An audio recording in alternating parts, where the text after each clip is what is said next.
Holidays are just around the corner, and with increased Christmas spirit also comes increased murderous tensions. In 1988 in Santa Barbara, a murderous father slaughtered his wife and 2 children. What caused him to snap this fateful Christmas day? That's what we're here to discover.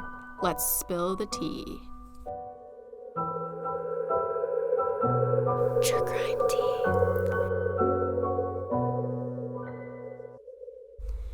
Welcome back to True Crime Tea, the true crime podcast with a twist. Every week, we pick apart a new true crime story and pair it with a tea. I'm your host, Brittany, and I'm here with Michaela. But before we dive into the crime, this holiday season, get your loved ones something they'll never forget. For the first time in True Crime Tea podcast history, we will be selling our unique True Crime Tea branded knife set. These knives are perfect for carving turkeys or committing murder. I use these knives all of the time, and they are my favorite knives to use. I use them every single day.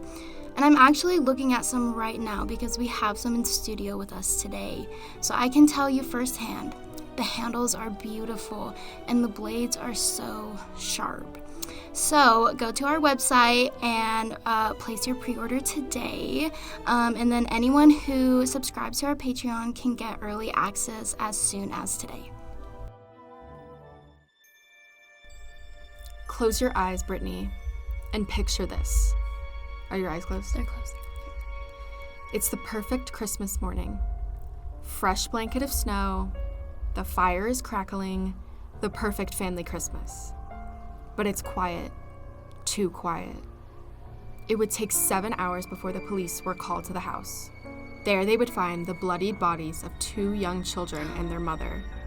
Unbeknownst to the neighbors, the father of the house, Michael Miller, took an axe to each of his family members and then hung himself with the Christmas lights. Let's get the kettle boiling.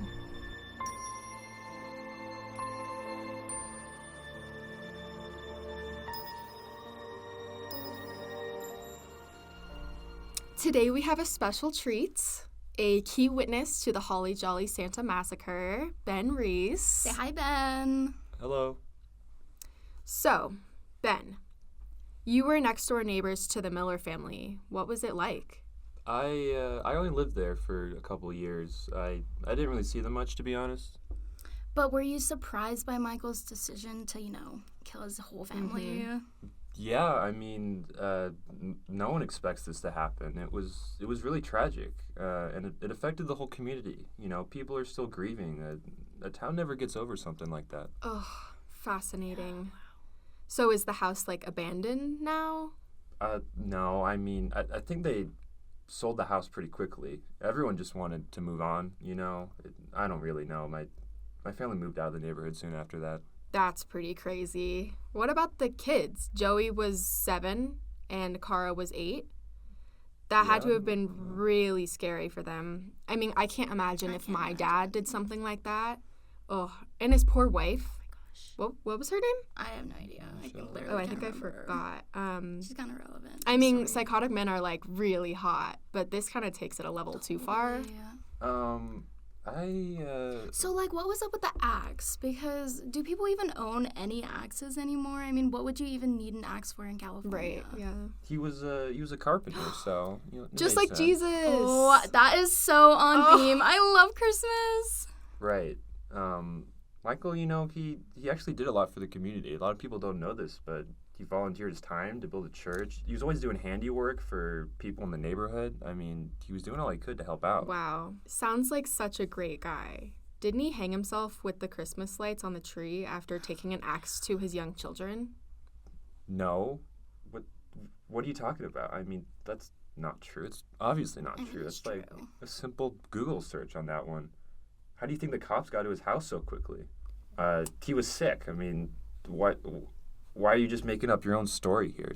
What is this? Well, what do you think made him snap if he was such a great guy? Mm-hmm. I don't think there's ever a reason for stuff like that. I mean, people knew he was struggling mental health-wise, but... So, schizophrenic? No, I didn't say that. I mean, we don't really know. He had a tough childhood. Speaking of mental health, make sure you're taking care of yourself this holiday season.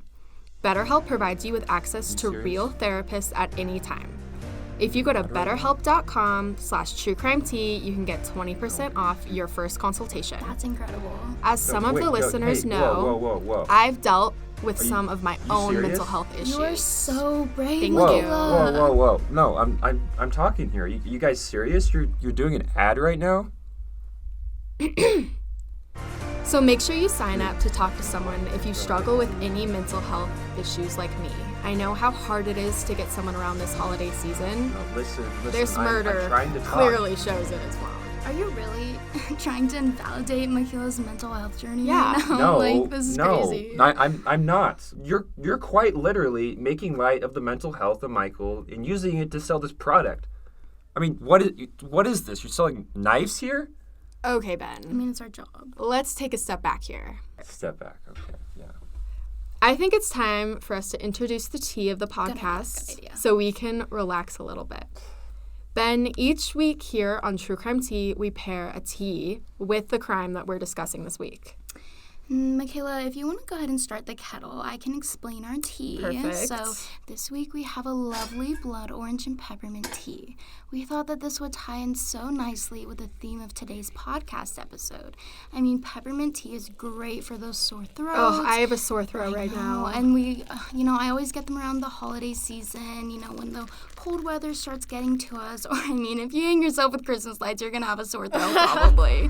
And, blood orange, that's pretty self-explanatory. What are we doing here? I mean, what podcast is this? I thought we were going to actually discuss how tragic of an event this is. We are. What you're doing here is unethical. This whole podcast is unethical. What does that mean? Why should you have the permission to use the real names? I mean, ages, locations, you're using backgrounds of anyone involved. Where did you find this guy again? Joey Miller, he should have never been a household name. I don't even know who he is. Can you even recognize the flawed nature of this podcast? Here you talk about these horrific crimes. You're no expert. You claim to be a mostly true podcast, but you don't even know the real details of the murder. You're just doing it for a quick profit. And you're promoting your own podcast and doing ad reads during discussion. I mean, are you being serious right now? I mean, it is our job, but...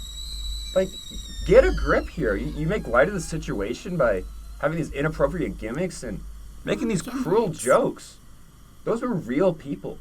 They were good people. If I knew what the show was before I went on, I would have never come on here. Okay, I think our tea is ready. And then, you know what? I'm going to say, I don't even like tea. You don't like tea? No. You come on my Our podcast podcast. and you don't like tea? No.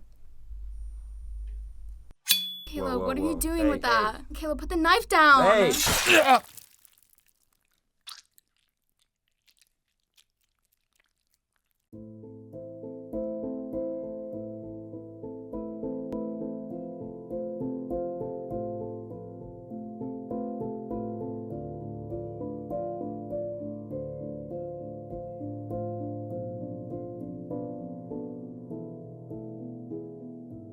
Hello, and welcome back to ABC Murders with Riley Austin. Last week, we did the letter O with the Olympic offing, and this week, we are on the letter P. This one hits close to home because today, we are doing the infamous Pointy podcast murder.